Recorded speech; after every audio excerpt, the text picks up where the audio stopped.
Bom, boa noite. Juntas ocupando a política, já está aí presente Mariana, Marcelo, Luiz do Samba. Sidney já está falando que agora o som está rolando. Obrigada, gente. Boa noite. Marcelão Ataíde aí, Marcos Carneiro. Muito importante ter vocês no debate, nesse debate que a gente vai fazer hoje. Claro que hoje o dia está muito agitado diante do que aconteceu com o governador Witzel no dia de hoje, né? A gente tem aí uma preocupação enorme do quanto todo o processo também de corrupção que está colocado hoje naquilo que foi definido com relação à gestão da saúde pública no momento dessa pandemia, né? A gente teve aí todo um processo de dispensa de licitações justamente para fazer com que o tempo, na verdade, menos do burocrático, para que a gente pudesse salvar mais vidas, né? Isso, na verdade, foi utilizado de maneira muito irresponsável pelo governador Witzel e hoje, concretamente, nem os hospitais de campanha foram entregues, toda uma situação completamente absurda da sua gestão, desde a aposta política nesse momento de pandemia, nas privatizações, enfim, de empresas públicas. Então, tudo isso está nessa conta desse conluio, né? Dessa lógica da política bolsonarista. Então, o Witzel segue toda a cartilha do bolsonarismo no que tange a uma política que é privatista e também de um processo de militarização também dessa política, em especial quando a gente olha a política pública de segurança. Toda essa reflexão e análise não pode nos impedir, por exemplo, de olhar com cuidado o que aconteceu hoje diante do que foi a operação da Polícia Federal, uma vez que a gente tem uma interrupção aí concreta do Bolsonaro na Polícia Federal e o quanto que ele pode, de fato, estar fazendo uso político da Polícia Federal, enfim. Então, esse elemento é um elemento que não é qualquer elemento para a nossa análise, mas que a gente precisa observar o quanto que, por uma rusga política, a gente pode ter, nesse primeiro momento, a Polícia Federal sendo utilizada como polícia política. Isso é sério, precisamos olhar para o que isso representa, para o Estado Democrático de Direito, ainda que o Witzel tenha toda a sua vinda e chegada na política, um acesso fundamental ao que está colocado nas pautas do bolsonarismo.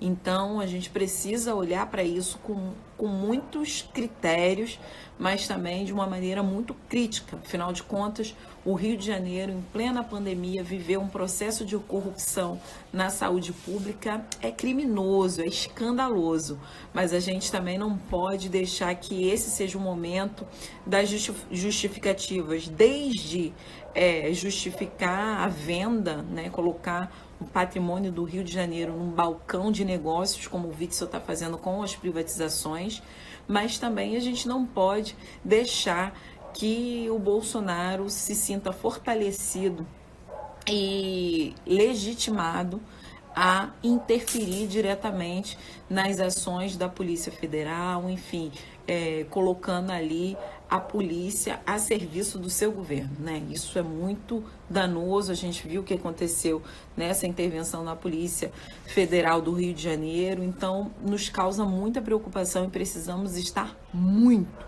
muito atentos a isso tudo que está ocorrendo. Bom, gente, hoje a gente convida aqui uma pessoa muito especial, a Jussara. Ela tá... Deixa eu ver se ela dá um oizinho aqui, Jussara. Só para eu ver por qual página que eu te chamo. Enfim, falar do lugar das mulheres na política, né? Vocês acompanharam, quem acompanha aqui os nossos ao vivos. A gente teve ontem, concretamente, Dia da África, né? E fizemos um festival que foi incrível, lindo, e muito simbólico. Olha a Jussara aí chegando, gente. Boa Tudo noite, bem, querida. gente? Como é que você tá? Eu tô bem, e você, Renata, como tá? Aqui em São Paulo tá bem friozinho. Aqui também tá rolando um friozinho. Hoje teve uma ventania enorme e eu já tô até aqui toda agasalhada porque o frio tá batendo. Jussara, querida, muito obrigada pela sua participação. Agradeço demais. Tenho muita referência no que vocês tocam pelo MTST, o quanto que a luta hoje por moradia digna, ela é fundamental. Nós, aqui no Rio de Janeiro, trazemos também a possibilidade real da construção coletiva dos nossos processos, da construção que possa privilegiar as mulheres negras da favela, da periferia, enfim, trazendo aí um olhar que seja mais inclusivo dessas mulheres da negritude na política. Então, queria muito te ouvir, saber como é que estão aí, como é que está a situação hoje de pandemia nas ocupações, né? Como é que as ocupações vivenciam essa situação que é absurda concretamente, né? Se a gente fala da população que não tem casa e nesse momento de pandemia se pede que a população fique em casa, em quarentena, em isolamento social, fala o quê para quem não tem uma casa para morar, para quem não tem um teto para viver. Então, Jussara, queria que você se apresentasse melhor também para aqueles e para aquelas que estão assistindo a gente. A gente está transmitindo também pelo Facebook e contando um pouco aí dos dilemas hoje que a população, que hoje não tem um teto, enfim, sobre as suas cabeças para viver, como é que está experimentando esse momento de crise na saúde pública. Bom, gente, boa noite a todas e todos. Sou Jussara Basso, faço parte do MTST, Movimentos Trabalhadores Sem Teto, e também das Juntas, Coletivo de Mulheres Negras. Somos 3 mulheres que decidimos encarar esse desafio de também ocupar a política, né? A gente tem visto, e eu acho só dando continuidade àquilo que você coloca, Renata, que a pandemia, ela simplesmente escancarou a desigualdade social e potencializou, né, diversos problemas que a gente enfrenta há anos. Então, hoje, muitos que não entendiam a qualidade, a necessidade da luta pela moradia, entendem que para você manter isolamento social sem casa, lavar as mãos sem água na torneira, né, você cuidar da higiene sem saneamento básico. Então você percebe que isso atinge diretamente a população de menor renda, os moradores da periferia e, sobretudo, as mulheres negras, né, que são as trabalhadoras assalariadas, as diaristas, as mulheres que estão no subemprego, que estão ficando desempregadas e hoje, para além de tudo, da sobrecarga do cuidado doméstico, do cuidado com as crianças. Então a gente realmente precisa entender que esse momento é um momento que a gente precisa levantar as bandeiras dessas diversas lutas sociais, no sentido de que no próximo período, quando a pandemia passar, a gente possa realmente lutar por políticas públicas de atendimento, de emancipação da mulher, de garantia de vidas, né? Porque a saúde pública ela vem sofrendo um esvaziamento de recursos ao longo de anos. E hoje a gente vive a consequência do fim de diversos investimentos, né, do sucateamento do SUS, da privatização da saúde básica, e tudo isso está atingindo diretamente a população que mora na quebrada das favelas, a população que hoje está em situação de rua, e as pessoas que não estavam trabalhando com carteira assinada e que hoje estão passando fome, né? Tem que escolher ou sai na rua para defender um mínimo, ou fica em casa e vai passar fome, enfim. Jussara, uma situação realmente muito absurda, né? E é isso, o coronavírus escancara o que é a desigualdade social, o que é tudo aquilo que vivenciam hoje aquelas pessoas que não têm acesso a saneamento básico, que não têm acesso à água corrente, que não têm acesso aos serviços públicos de saúde, né? Porque você imagina, né, que a gente fala da necropolítica, né? Tudo que o Bembe demonstra para a gente do como que a política pode ser utilizada na construção e na reconstrução da morte, né? Ou na possibilidade da morte. E a gente sabe que, por exemplo, o sucateamento do Sistema Único de Saúde é justamente a necropolítica colocada na determinação do que é prioridade, se essencialmente você ter uma saúde pública que atenda a todos e a todas, ou uma saúde privatizada que vai atender aqueles e aquelas que têm dinheiro para pagar. Então, a gente tem um abismo colocado hoje na nossa sociedade que a gente precisa, na verdade, observar o quanto que a gente tem que ter um reordenamento de prioridades na política, não é mesmo? Exatamente isso. A gente precisa. Primeira coisa é abrir espaço para ouvir a população que sofre a ausência do poder público, que sofre a ausência de políticas que atendam diversas demandas, né? Hoje a gente tem como pauta principal a saúde pública, mas o que está sendo trazido a partir da pandemia, né? Está sendo o que a gente está vendo, o desemprego, uma crise econômica que vai continuar atingindo essas famílias ao longo de anos e com certeza vamos continuar pagando o preço dela, né? Porque se hoje diz para a população voltar ao mercado de trabalho, para muitos isso não significa muito, porque já não tinham emprego antes da pandemia. Trabalhavam como vendendo água no farol, vendendo bala no ônibus, ou as mulheres como diaristas, ou cuidando dos filhos daquelas que ainda podiam trabalhar. E neste sentido, a gente vai continuar no mesmo impasse, né? Trabalhar, mas em quê? Quais as garantias que nós temos?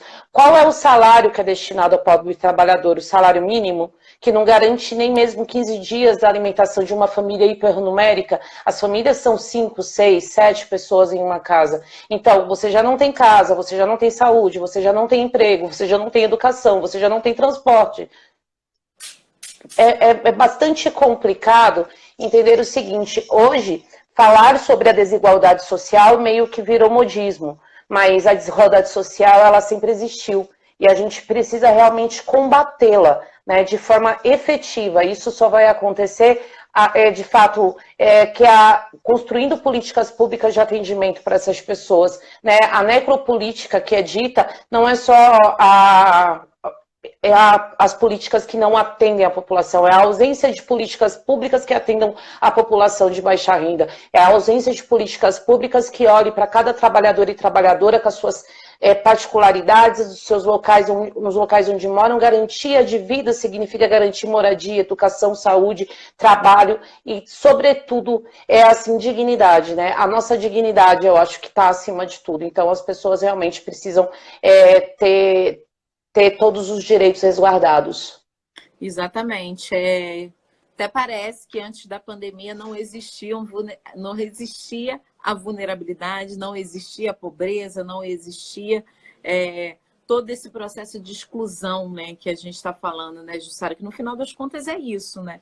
E é importante dizer, aí em São Paulo, a gente acompanhou um pouco também o que foi o processo de desapropriação ainda em pandemia. Então, esse mesmo governo que não deu condições de uma política de habitação que seja real, que acolha as pessoas, também oferece, enfim, desde o sistema de justiça até as ações políticas, né, acabam sendo a base para que essas desapropriações possam ser efetivadas, né? E isso é um escândalo. Só para você ter uma ideia, a gente aqui no Rio de Janeiro, né, um projeto de minha autoria, inclusive, enfim, a bancada do pessoal assinou também, foi justamente a ocupação dos prédios públicos e também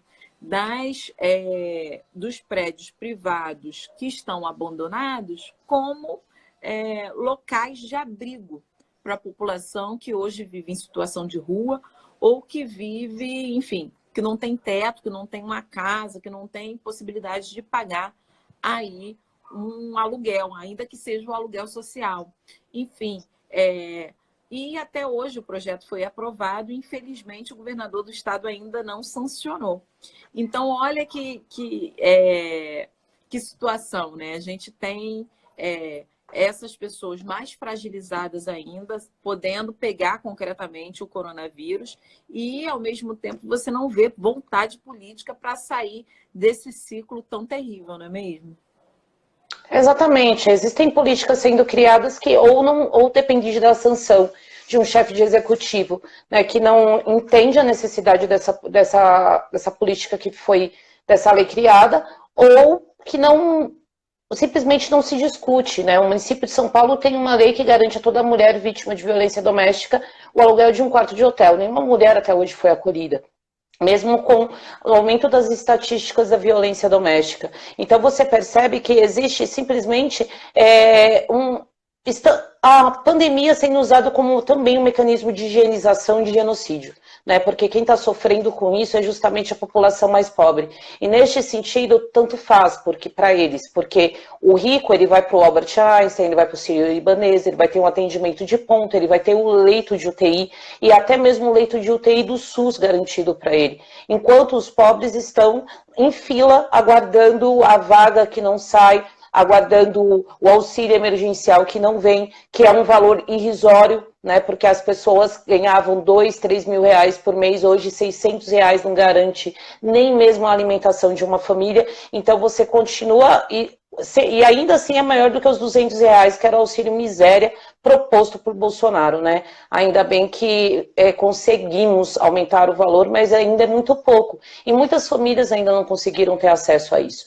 Então, existem ainda despejos acontecendo, existem famílias ainda sendo colocadas em situação de rua, ainda existe corte de água, ainda existe o corte de energia elétrica acontecendo nas quebradas. A gente tem recebido diversas reclamações e buscado formas de auxiliar essas famílias, mas assim, não se tem neste país e não tem um pensamento neste momento de crise sanitária no sentido de resguardar vidas. Aquilo que os governos estão tentando fazer é resguardar o lucro do patrão, para resguardar a economia e não as vidas do pobre trabalhador, que neste momento, mais do que antes, precisa que o poder público haja efetivamente no sentido de garantir comida na mesa de todo mundo, saneamento básico em todas as casas e principalmente um teto, né? Porque se existem tantos apartamentos, tantas casas vazias e tantas propriedades que podem ser usadas como para acolhimento dessas pessoas em situação de rua,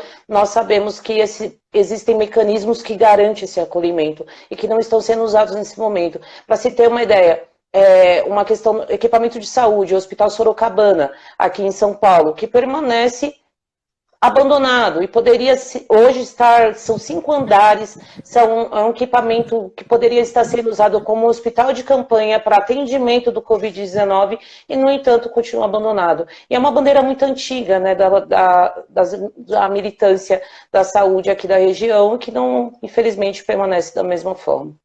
Exatamente. E você, né, pode falar sobre isso com muita propriedade, porque a gente sabe que é nas ocupações, é nas favelas, é nas periferias onde há uma ação concreta coletiva, né?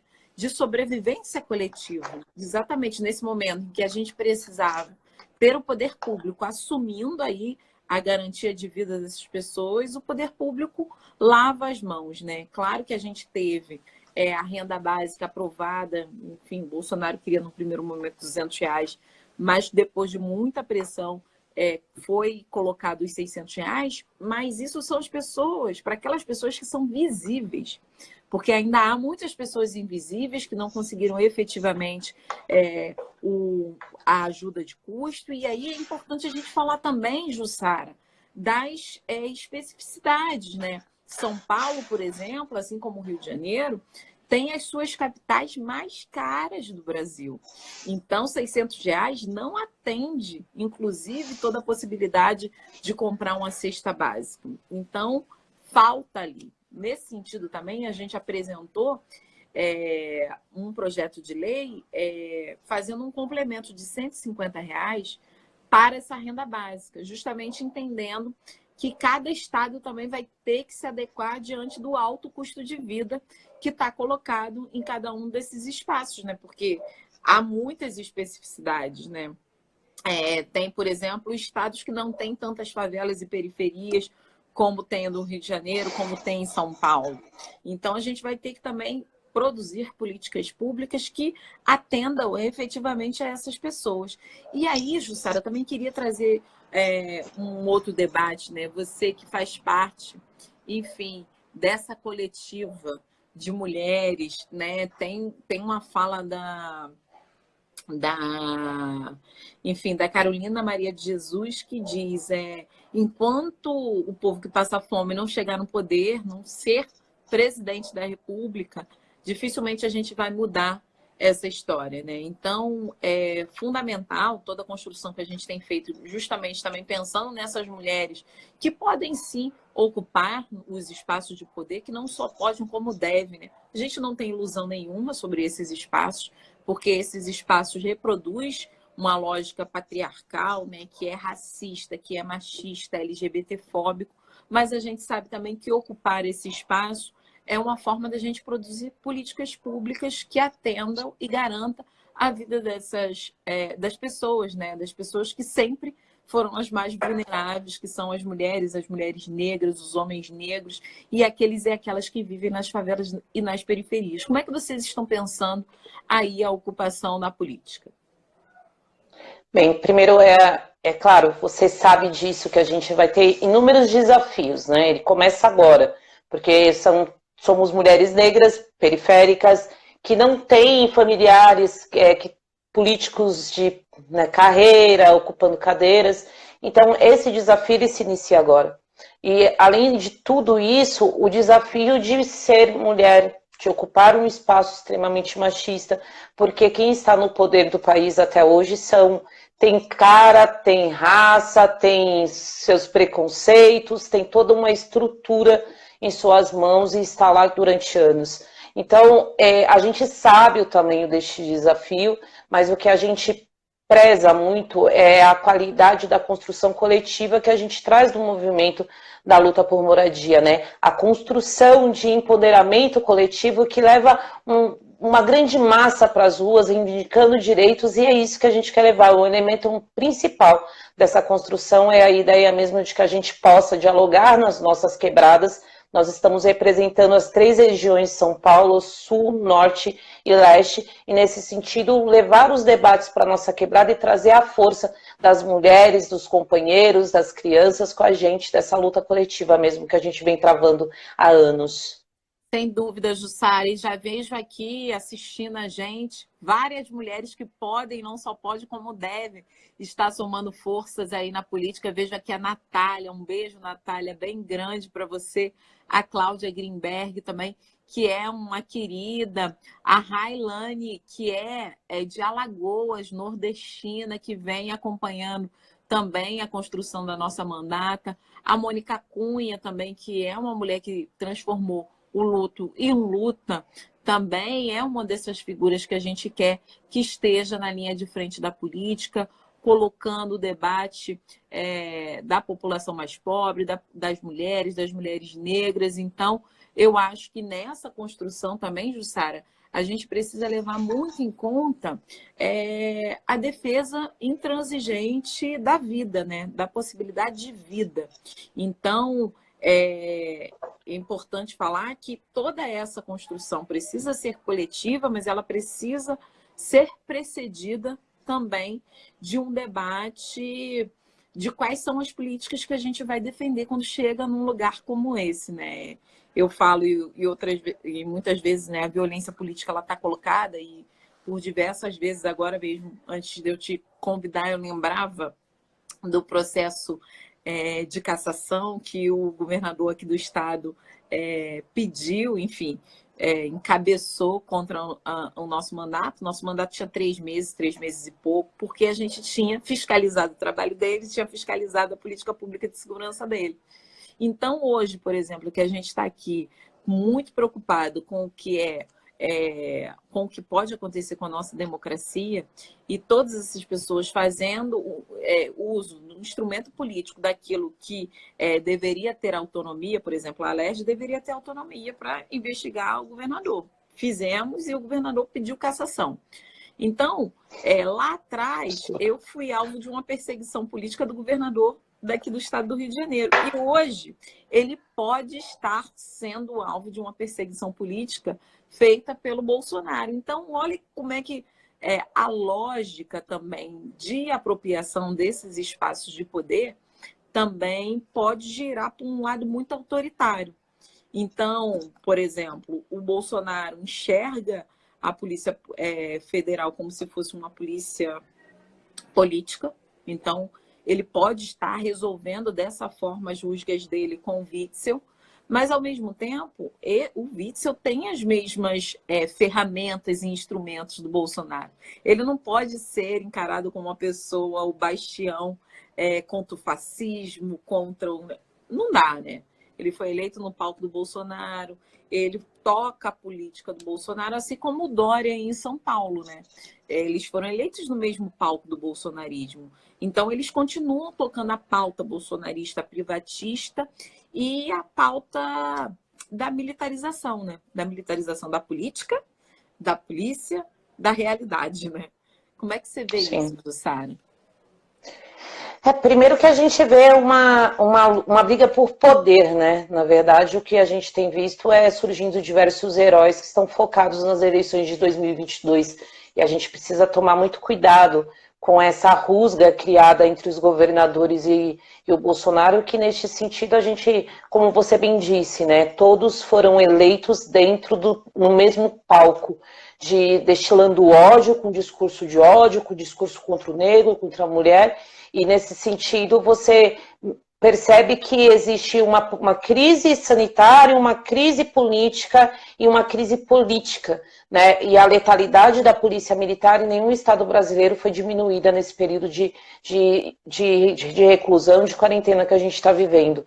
A gente precisa tomar muito cuidado no sentido de que essas pessoas não nos representam e eles estão brigando entre eles pelo poder que eles querem. E este poder significa a morte da população mais pobre, a morte de todo mundo. Então a gente precisa realmente continuar denunciando e não esquecer, né, quem é João Dória, não esquecer quem é Witzel, não esquecer de cenas lamentáveis de violência que a gente viu ao longo desses anos onde eles estão no poder. Por exemplo, a comemoração do Witzel descendo de um helicóptero quando um jovem foi abatido por um sequestro de ônibus. Tudo bem, ele tinha que pagar na justiça por qualquer crime que tivesse cometido, mas nada justifica a violência e nada justifica um governante, né, comemorando uma morte. E é nesse momento que eles estão fazendo, comemorando mortes, né, usando a pandemia para se promover, usando a crise sanitária para se promover, não resguardando vidas. E outra coisa, eu acho que desses episódios todos, o mais lamentável é dentro de uma crise sanitária, a gente vê um novo escândalo de corrupção que envolve a retirada de recursos da saúde pública, onde mais milhares de pessoas vão morrer porque não tem um hospital de Campana instalado no Rio de Janeiro, porque não tem uma qualidade de atendimento médico. A gente precisa realmente tomar muito cuidado com esses heróis que aparecem em meio às crises, porque a gente corre o risco de ter um novo Bolsonaro no poder, e a gente precisa realmente tirar esses caras do poder. Exatamente. E foi importante você falar da segurança pública, da política de morte, né? Porque aqui no Rio de Janeiro, só para você ter uma ideia, as favelas e as periferias contam cerca de 170 pessoas, mais de 170 pessoas mortas. Isso é maior que o número de 15 estados brasileiros. E eu estou falando só da favela, não estou falando... E isso demonstra o quanto que essas pessoas estão ali no abismo social, né? De tudo quanto é e possibilidade de direitos, né? E ainda assim a gente teve mais de 200 operações policiais durante a pandemia, né? A gente teve aí cerca de 177 mortes desde o início da pandemia dentro da favela e da periferia, ou seja, não parou essa política, essa lógica militarizante, essa lógica da guerra colocada na segurança pública, deixa efetivamente corpos negros no chão. E, então, essa é uma prioridade que eles não abrem mão, né? Não abrem mão. A política de morte ela é justamente essa, né? Você quer o Estado mínimo, então você vende tudo aquilo que pode prover justiça social, as empresas públicas que deveriam estar fortalecidas nesse momento, vão tudo para um balcão de negócios, porque eles entenderam também a pandemia como uma oportunidade de negócios, como uma oportunidade de dar dinheiro para aqueles que já têm dinheiro. Então, é importante que a gente olhe isso, mas, ao mesmo tempo, eles colocam todo o processo de, enfim, de militarização também, porque falar, não, olha só, estão de olho agora, que nem o ministro do Meio Ambiente, né, o Salles, que falou, não, agora dá para a gente tirar lá, remarcar as terras, enfim, demarcar, pegar, dar lá, botar uns bois, enfim, todo aquele processo, porque a mídia não está olhando para isso, né? Está olhando para o coronavírus. Então, a mídia não está olhando para política pública de segurança, não está olhando para o que está acontecendo com os indígenas e quilombolas, que têm as suas terras expropriadas por grandes grileiros, por, enfim, ruralistas que têm uma lógica aí de faturar em cima da terra que deveria estar destinada ali para um uso eficiente, não só dos indígenas, não só dos quilombolas, mas os povos tradicionais em geral, né?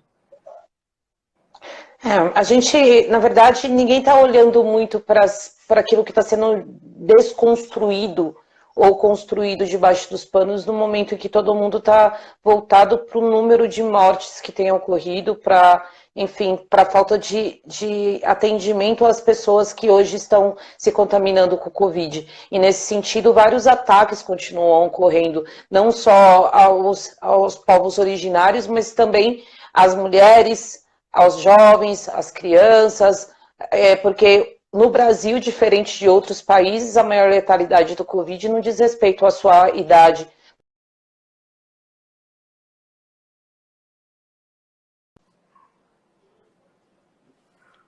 Bastante horrorizada com a falta de entendimento de como tem funcionado os hospitais públicos nesse período. A parte estão deixando as suas famílias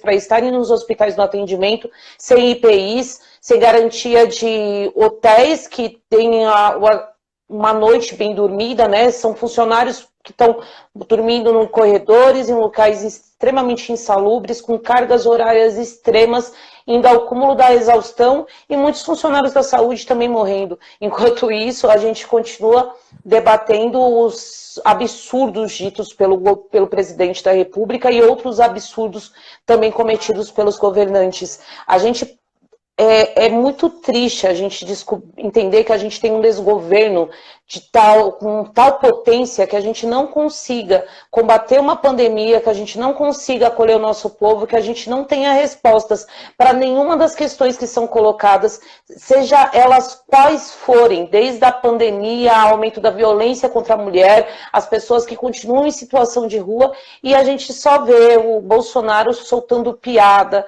a gente vê agora o Witzel sendo também investigado, e assim, indiferente da questão da utilização leviana da Polícia Federal, num sentido político, que também acho que deva ser investigado isso, mas no sentido também de olhar o escândalo do desvio de recursos públicos que nesse momento são necessários. A gente vê o João Dória fazendo coletivas de imprensa e fazendo discussões abertas políticas, que a gente não quer saber dos problemas políticos entre o governo e o governo federal, a gente quer saber aquilo que está sendo feito para garantir vidas. E nesse sentido, eu acho que o papel de muitos coletivos, de muitos movimentos populares, de muitos companheiros que hoje ocupam o cargo de deputados estaduais e federais tem sido na garantia de vidas e estão ocupando um papel muito importante, porque se não fosse você, Renato, e outros tantos companheiros, e desse lado aqui, os companheiros que estão nas ruas fazendo trabalho solidário, pode ter certeza, o número de mortes seria muito maior mesmo. Exatamente. Infelizmente, todo o esforço hoje dos coletivos para se sobreviverem, né? que sempre foi assim, né, Jussara? Sempre foi assim, na lógica dos mutirões, na lógica de um ajuda o outro, cuida do filho do outro, enfim, é assim que a favela sempre sobreviveu, aquém daquilo que o Estado deveria prover, que é a garantia de dignidade. Então, Jussara, eu quero te agradecer demais. A gente teve um contratempo aqui no nosso horário de entrada, porque o plenário da Leste explodiu hoje e eu estou com uma reunião em cima da outra. Eu queria que você pudesse se despedir, já lembrando aqui que ainda há tempo. A Eli colocou aqui, ó, ainda dá tempo de votar contra a federalização do caso Marielle, né? A gente viu o quanto que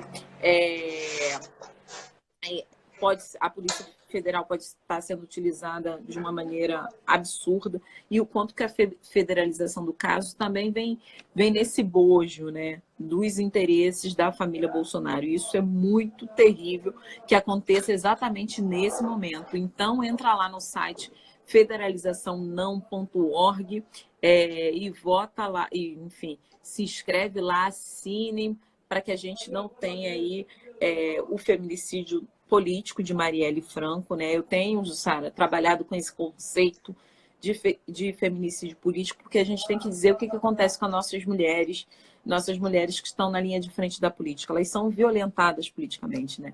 Infelizmente, a Marielle não foi a primeira, infelizmente não será a última. Temos muitas mulheres colocadas, vocês sabem no MTST o quanto que vocês, mulheres, são hostilizadas também. A gente sabe o quanto que tem as mulheres na luta pelo campo, na luta pela possibilidade de viver do seu próprio, enfim, do seu próprio plantar, né? E colher.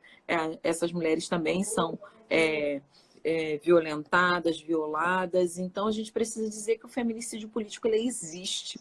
E a Marielle Franco é uma das principais vítimas do feminicídio político e que a gente, né, no campo do direito, né, aquilo que não se nomeia não existe. E a gente precisa dizer que existe feminicídio de mulheres que estão na linha de frente da política.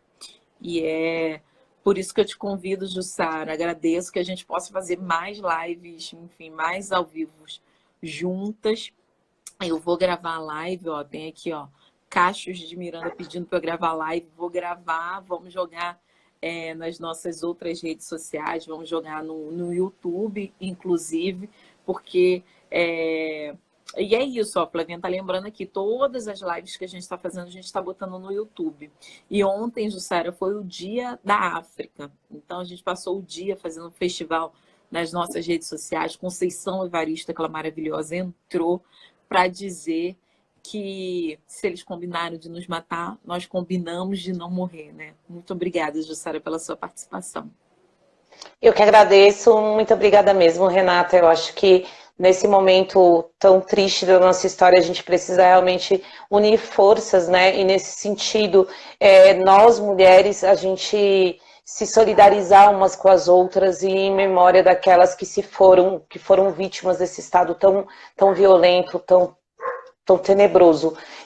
E assim, a memória de Marielle, ela vai estar sempre viva em mulheres fenomenais como você. Muito obrigada por nos representar aí na LERJ. Eu estou sempre por aqui também acompanhando. E logo, eu espero que quando isso passar, a gente possa estar junto aí numa grande luta contra esse desgoverno.